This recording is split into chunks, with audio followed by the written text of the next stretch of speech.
साथियों नमस्कार, जोहार। जीटी रोड लाइव में आपका स्वागत है। मैं हूं अभिषेक सिंह। जेटेट की परीक्षा एक बार फिर से सुर्खियों में है। विगत कई एक दिनों से सुर्खियों में है, आप देख रहे हैं। और इसके शिकार एक बार फिर से वही युवा हो रहे हैं। उनमें अब युवा कहाँ होंगे साथियों? कई एक साथी तो युवा की जो उम्र है उससे आगे निकल गए होंगे। क्योंकि आप देखिए कि 2016 के बाद ये परीक्षा जो है 2026 में होने वाली थी। 10 साल का इंतजार जो छात्राओं और छात्रों को रहा होगा, एक बार फिर से वो इंतजार में ही रहेगा या ये परीक्षा अंततः होगी, इसका निर्णय अब तक नहीं हो पाया है। और इसमें आप देख रहे होंगे किस तरह से कि जो 3 भाषाएं हैं, भोजपुरी, मगही और अंगिका, इसको लेकर के जो विवाद है वो थमने का नाम नहीं ले रहा है। आपको बता दें कि इसको आपको बता दें कि इस विवाद को लेकर के एक संयोजक आपको बता दें कि इस विवाद को लेकर के एक कमेटी गठित थी, जिसकी 2 बैठकें हो चुकी है। पहली बैठक 18 जून को हुई थी, जिसमें कोई निष्कर्ष नहीं निकला।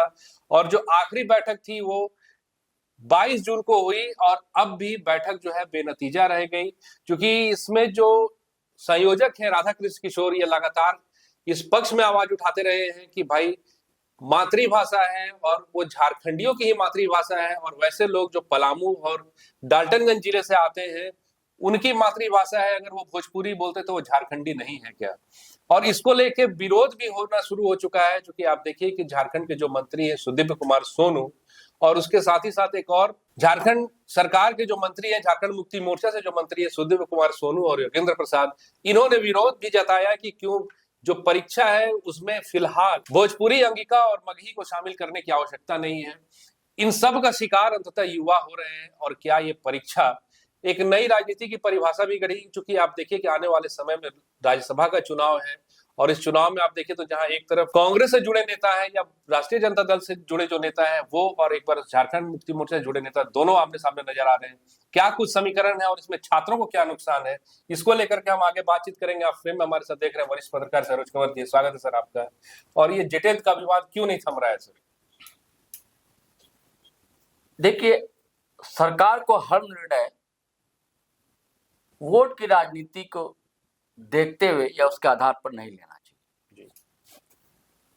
ये आज का नहीं है, बहुत पुराना विवाद है भाषा को लेकर, और इसकी कहानी शुरू होती है झारखंड गठन के साथ ही। बिहार से अलग होता है झारखंड, और एक दौर में बहुत ही चर्चित चला एक नारा दिक्कू दिक्कू, यानी कि बाहरी, आज भी लोग इस्तेमाल करते हैं। हालांकि जो लड़ाई लड़ रहे थे, जो अगुवा थे शिबू सोरेन गुरु जी, उन्होंने कहा था दिक्कू को लेकर कि देखिए दिक्कू का मतलब यह नहीं कि जो बाहरी है वही दिक्कू। दिक्कू का मतलब वो जो दिक करे, यानी कि परेशान करे, आपको तंग करे, आपके शोषण आपका करे, आप पर जुल्म करे, अत्याचार करे, वो चाहे झारखंडी क्यों ना, वो दिक्कू। और इस बात का जिक्र हरिवंश जी जैसे सीनियर जर्नलिस्ट, पत्रकार, जो आज डिप्टी स्पीकर है राज्यसभा में, उन्होंने अपने आर्टिकल में किया है। हम उसको गलत तो मान नहीं सकते, या कोई नहीं मान सकता कि गुरुजी ने ऐसा नहीं कहा था। तो वही मानसिकता है कि बाहरी बाहरी, और तो बाहरी भाषा है भोजपुरी, अंगिका बाहरी भाषा है, मगी बाहरी भाषा है। मैं बार बार कहता हूं कि ठीक है, झारखंड झारखंडियों के लिए बना, खास करके आदिवासियों की संस्कृति, परंपरा, भाषा, जीवन, जल, जंगल, जमीन के संरक्षण के लिए बना, अच्छी बात है, बिल्कुल। लेकिन जो पहले से यहाँ लोग रह रहे थे, ये बिहार का ही तो अंग था ना, ये लोग तो पहले से यहाँ रह रहे थे, उनकी तो भाषा थी, वो आज भी भाषा है, उनकी मातृभाषा है। तो ये आगरा प्रोग्रा से अलग हटकर सरकार को निर्णय लेना होगा। सरकार कहा जाता है कि कल्याणकारी राज, वेलफेयर स्टेट हमारा संविधान कहता है, बिल्कुल जन कल्याण। अब जैसे जेएमएम से जुड़े मंत्री कह रहे हैं कि नहीं ऐसा नहीं होगा, क्यों नहीं होगा साहब? उनका भी पक्ष आप रख लीजिए ना। जैसे आप भाई बंगाली को शामिल कर रहे हैं, उड़िया को शामिल कर रहे हैं, तो आपको भोजपुरी, अंगिका, हाँ ये मैं मानता हूं कि आप उसको द्वितीय राजभाषा का दर्जा मत दीजिए, बिल्कुल नहीं मिलना चाहिए, ये मैं सहमत हूं यहां। लेकिन परीक्षाओं में जहां एक बार ऐसा हो चुका है, बंधु तिर्की जब शिक्षा मंत्री थे उस समय भी हुआ था, बंधु तिर्की ने यह स्वीकार भी किया, वो भी तो आदिवासी है। तो आप युवाओं के साथ क्यों खिलवाड़ कर रहे हैं? एक तो नौकरी मिलती नहीं, कई सालों के बाद तो जेटेड एग्जाम होने जा रहा है, उससे लोचा। हाँ, ये कि वो भाषा किसी दूसरे जिले में ना थोपी जाए, बिल्कुल ये नहीं होना चाहिए, हम विरोध करेंगे। लेकिन स्थानीय आधार पर, हाँ, स्थानीय आधार पर जिस जिले में वो बोली जाती है, जैसे आप उड़िया और इसको कैसे प्राथमिकता दे रहे हैं आप, बंगाली को, तो इसको देने में क्या दिक्कत है? लेकिन ये वही मानसिकता है कि बिहार से अलग हुए तो एक जो अंदर में है ना वो चीज है, तो इसको बहुत ही ईमानदारी से सोचना होगा। पलामू यहीं का हिस्सा है, गढ़वा यहीं का हिस्सा है, गोड्डा देवघर बाहर नहीं है। अगर ग्रेटर झारखंड होता तो भागलपुर की तरफ के भी हिस्से आते, तब क्या करते आप? इसको तो ईमानदारी से ना, और इसका नुकसान क्या हो रहा है? गठबंधन पर हो रहा है, गठबंधन सरकार में हो रहा है। अभी जो बैठक थी सर, 2 बैठकें हुई संभव, हाँ, दोनों उलझी हुई रही। हाँ, जहां एक तरफ आप देखिए कि सुदीप कुमार सोनू ने ये कहा कि क्यों नहीं तो फिर अल्पसंख्यक समुदाय के जो नेता है, प्रतिनिधि, उनको भी शामिल किया जाए और जनजातीय समाज के भी जो नेता है उनको भी शामिल किया जाए। मतलब इसका हल निकलता हुआ नहीं दिख रहा है, बल्कि ये और उलझता हुआ नहीं नजर आ रहा। नहीं, ठीक है, कमेटी में आप रखिए, शामिल कीजिए, उससे आपत्ति नहीं है जी। लेकिन ईमानदारी से ना निर्णय हो ना, फैसला लीजिए ना। जेएमएम के अलग है, दिख गए आपको जी, कांग्रेस की का अलग सुर है जी, कांग्रेस के सुर में ताल दे रहे हैं राजद के लोग जी, संजय यादव वो मंत्री है, दीपिका पांडे सिंह मंत्री है, वो चाहती है शामिल हो, राधा कृष्ण किशोर चाहते हैं, ये तो अपनी पार्टी से ही लड़ जा रहे हैं। राधा कृष्ण किशोर बार बार चिट्ठी डाल रहे हैं, क्या पार्टी निर्णय क्यों नहीं ले रही है, हाईकमान केशव महतो क्यों नहीं बोल रहे हैं, के राजू क्यों नहीं बोल रहे, पार्टी का क्या निर्णय है और इस तरह क्या स्टैंड है।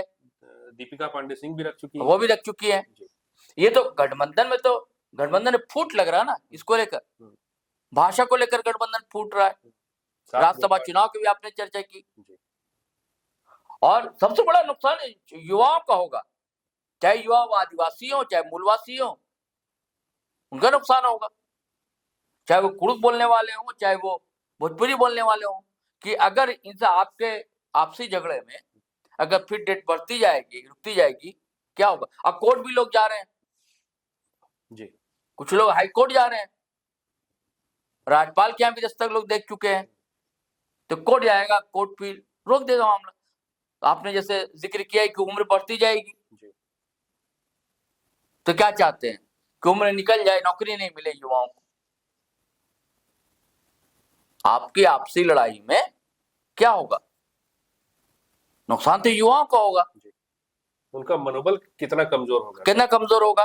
तो इसमें क्या दिक्कत है भाई? जिस जिले में अगर बोली जाती है जी, और जो पहले से चलता है, इसमें कोई परेशानी नहीं होनी चाहिए। ये नहीं होना चाहिए कि वे कुड़ुक को हटा कर, नहीं, जो जिस भाषा को बोलने वाले हैं, पलामू वगैरह जो जिले हैं बिहार यूपी से लगे, वहां मगही भोजपुरी ये सब बोली जाती है। इधर ये भागलपुर वगैरह से लगे हुए जो इलाके वहां अंगिका वगैरह बोली जाती है। तो सर अब देखिए, जो आपने बैठक में देखा कि सबका अपना डफली अपना राग हो गया है और लगे हाथ राज्यसभा भी नजदीक है, तो ये जो 2 फाड़ आपको नजर आ रहा है अभी फिलहाल, ये बढ़ता हुआ नजर आ रहा है, क्योंकि चुनाव में फैसला होना है। तो बिल्कुल वही तो बता रहा हूँ कि आपका जो गठबंधन है उस पर भी आ रही, आप लोग खुद चला रहे हैं। क्योंकि हमने लगातार चर्चा की है पहले भी कि ये दरार बढ़ता हुआ नजर आ रहा है। जब से बिहार का चुनाव हुआ, आसाम में देखा, नगर निकाय में देखा, पश्चिम बंगाल में देखा, अब राज्यसभा, और ये जो दरार आपको अब चौड़ी होते हुए नजर आ रही है सर, बिल्कुल दिख रहा है ना। तो क्या दूरगामी परिणाम दिखेगा सर आगे? अब क्या होगा ये तो कहा नहीं जा सकता, राज्यसभा चुनाव तय करेगा जी। राज्यसभा चुनाव के बाद ही क्या होगा, है ना। 2 सीटें हैं, हाँ, तो क्या लग रहा है सर कि इस पे भी यही टकराव दिखेगा आगे चल के? नहीं, वो तो दिखेगा, राज्यसभा चुनाव बताएगा जी। अब तो चूंकि बहुत दिन भी नहीं है, हाँ, दिन में नहीं, तो चुनाव के समय अभी तो प्रत्याशी भी तय नहीं जी, किसी के चेहरे भी तय नहीं, हम लोग वीडियो में चर्चा भी की, लेकिन दोनों ओर से आवाजें उठ रही है। हाँ, आवाज उठ रही है ना कि भाई एक हमारा भी बनता है, और ये आज की बात नहीं है सर, तो पिछले कई एक महीनों से आप देखिए तो कांग्रेस का अपना ये मांग रहा है, कम से कम एक सीट पे तो हम रहे। अच्छा, भाजपा भी, चाहे भाजपा का भी कहना है, जी भाजपा भी जो लीडर है, खासकर जो प्लामूस आने वाले हैं, जी। उनकी मांग है भाई, कैसा होना चाहिए। साथियों, ये मांग जो है वो चल रही है और लगातार, चाहे वो सत्ता के नेता हो या विपक्ष के नेता हो, अपने अपने बातों को रख रहे हैं। और एक छात्र जो है जिसकी तैयारी पिछले 10 सालों से चल रही है लेकिन अब तक परीक्षा नहीं दे पाया है, उसके ऊपर इस तरह का अपना डफली और अपना राग वाली जो बात है, ये उनके भविष्य के साथ खिलवाड़ है।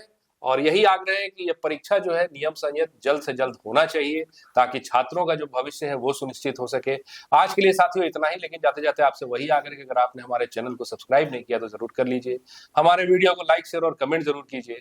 आज्ञा दीजिए, नमस्कार, जय हिंद, जय भारत।